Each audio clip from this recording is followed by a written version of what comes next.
Damaging winds, large hail, and isolated tornadoes are all on the table as a rapidly changing atmosphere ignites storm after storm.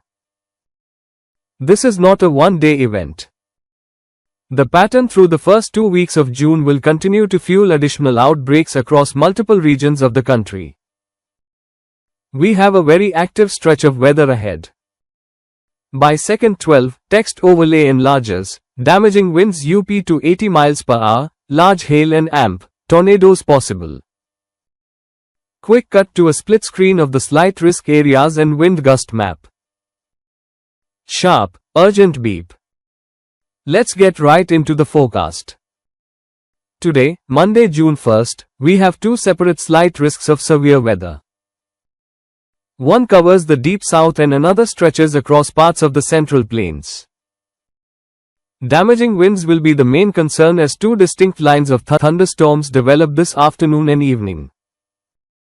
It is going to be a widespread day of storms.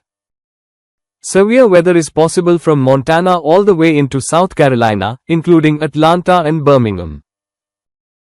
The primary threat today is damaging wind gusts. Across the Tennessee Valley, I am particularly concerned about a line of storms that could produce wind gusts between 75 and 80 miles per hour. Elsewhere, 50 to 70 miles per hour winds will be common. In Kansas and Nebraska, gusts up to 80 miles per hour are possible within the stronger storm clusters, so secure any loose outdoor items now. There is also a large hail risk. Most areas that see hail today will experience pocket change to quarter-size stones. However, just east of Denver, an isolated supercell or two could drop tennis ball to baseball-sized hail.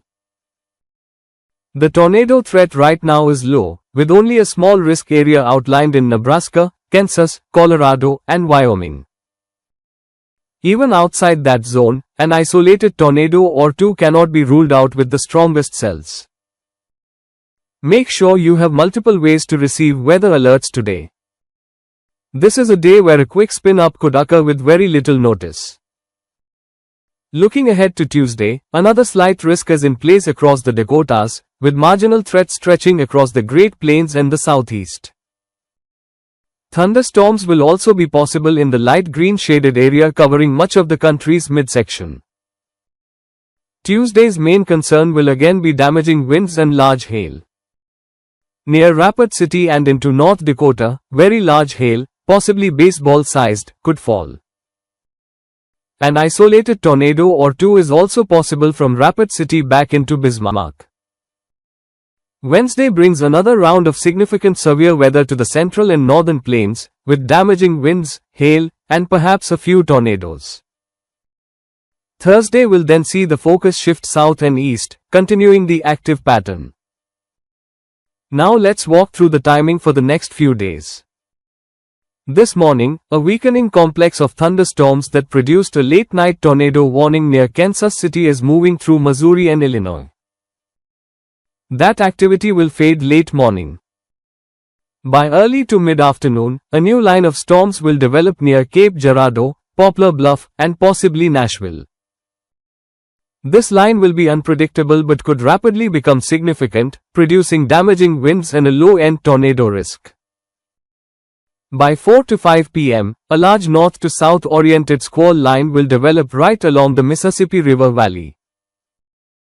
High-resolution models estimate pockets of 60 to 75 miles per hour winds embedded within this line, making it a very powerful feature during the evening. After sunset, this line will continue pushing through Tupelo, Columbus, and Birmingham, delivering isolated damaging wind gusts and some small hail. The tornado threat will gradually lower through the overnight hours as the line approaches the Gulf Coast.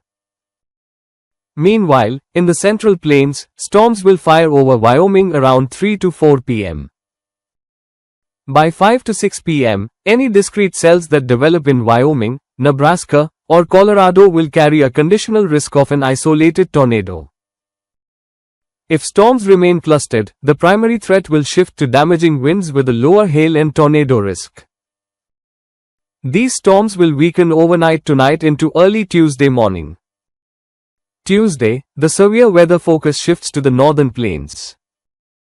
Although the risk is not overwhelmingly high, a few tornadoes are possible in the Dakotas, and I would not rule out a strong tornado if favorable storm mergers occur like we saw yesterday near Sioux Falls.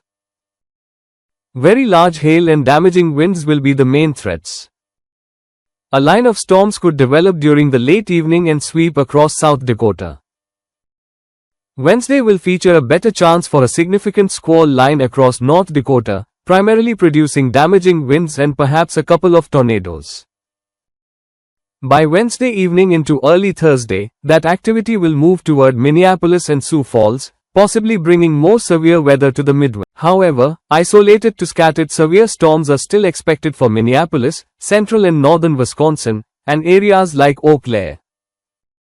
The broader pattern through the end of the week shows a potent low-pressure system arriving Friday, bringing all hazards, damaging winds, hail, and possible tornadoes, to Minnesota, Iowa, Wisconsin, and Illinois.